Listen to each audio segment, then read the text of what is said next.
So I've spoken with over 2,500 millionaires, and I found that millionaires tend to do very different things than the average population does. I'm going to get into what those things are, what the habits are, because it's been said that we are what we repeatedly do, right? So excellence and just who we are is not just something that happens, it's actually a habit. The habits that we do are what we become.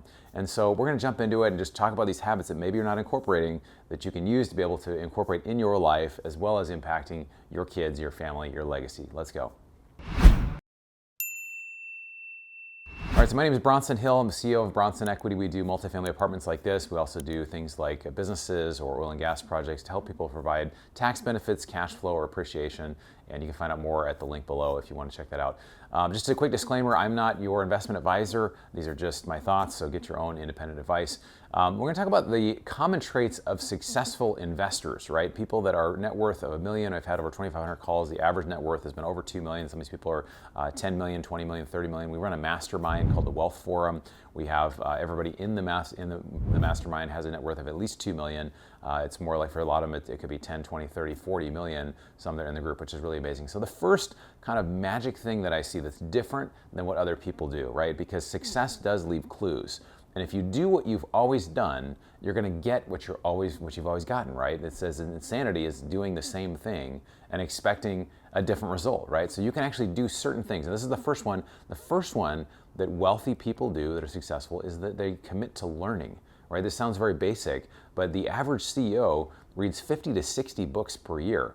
However, the average American reads 12 books a year, and 50% of Americans read 4 books or less. So most people are not reading books. And what is it about books that's really powerful? Well, you learn, you grow your mind, you're able to make connections between different things, even historical books, even fiction books, different things. I'm constantly reading. Last year, in 2024, I read 98 books. 2020, that was 2023. 2024, I'm working on 90, trying to get to 90. So that's kind of my goal this year. But really investing in your education, and just like it says behind me here, invest in yourself, right? The best investment you make is in your own education. So that's something you see that wealthy people are doing, and it's very specific habits that they're intentional, almost as if it were a full-time job. They're focused on the vocation of whatever they do, but almost as important or as important is this learning that's happening, right? So if you don't have an emphasis on learning in your life, you're not really focusing on the way a lot of wealthy people are. Second thing is networking.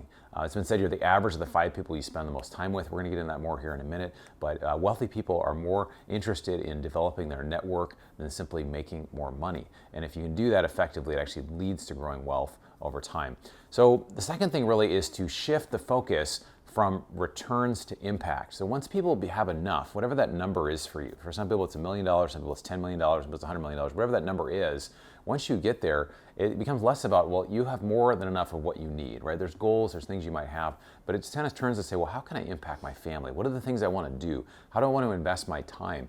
I know somebody who's a high net worth person, net worth about $40 million. They really, mid-50s, they're retired now. They spend time with their family. They find causes that they believe in and they give back to, right? So at the end of the day, when you have enough money, the shift goes from having enough and trying to get more and more to really have an impact in the world. Now, ideally, hopefully we can all do this along the way, that it's not just like I'm accumulating, it's all about me, and then I start turning around and giving back. But there's this, especially this bigger focus when people realize they have enough, especially as they get older, start saying, well, how can I impact my family? How can I impact the world? So that's really, really important. The third thing, final thing here, is really the power of community and building wealth. So the habits, when it comes to what does that actually look like, it really means collaborating with other investors. It's part of that networking piece, right? So I'm a huge fan of masterminds. As I mentioned, we have our mastermind called the Wealth Forum. I'm currently, I think, in 3 masterminds. I've been in multiple masterminds over the years. I know one guy who's in 14 masterminds. I'm like, why in the world would there be in 14 masterminds? But this guy's very, very successful, very wealthy, and he gets value in different ways from each one.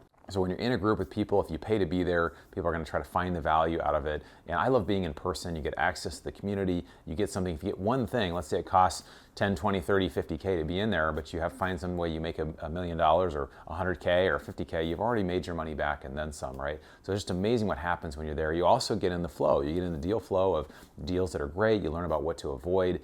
And it's awesome. And one example of this as well is through a mastermind I connected with one of my business partners that we're getting ready to purchase an e-commerce business that's going to be very life-changing for a lot of our investors. And that just happens simply through being in person, going to an event, receiving an introduction and getting connected that way. So kind of to sum all this up, 2,500 calls with high net worth investors. They do very different things than other people do. They really focus on the education and the networking. Those are really the two things, and they really interplay with each other, because when you're with people, you learn. When you learn, it makes you want to be with people, and it'll really be this process of really creating a synergy in your life where you grow. So that's my hope for you, friend, is that you continue to grow your wealth and you grow your legacy, you grow your impact, because at the end of the day, money is just money. You can always make more money.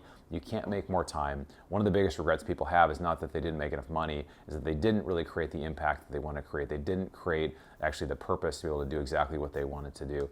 So this quote says, legacy is not what you leave for people, it's what you leave in people. That's Peter Struple, right? The legacy is what you leave for people. It's not what you leave for them, but it's actually how you invest in them. And I wanted you to share this video with you. It's about, is passive income a scam? Right, so check it out over here, this video. And if you haven't joined our investment club, we're doing deals in oil and gas, we're doing multifamily, we're doing businesses, we're finding ways to help investors find appreciation tax benefits or cash flow. Check out the link below. Look forward to catching you on the next video.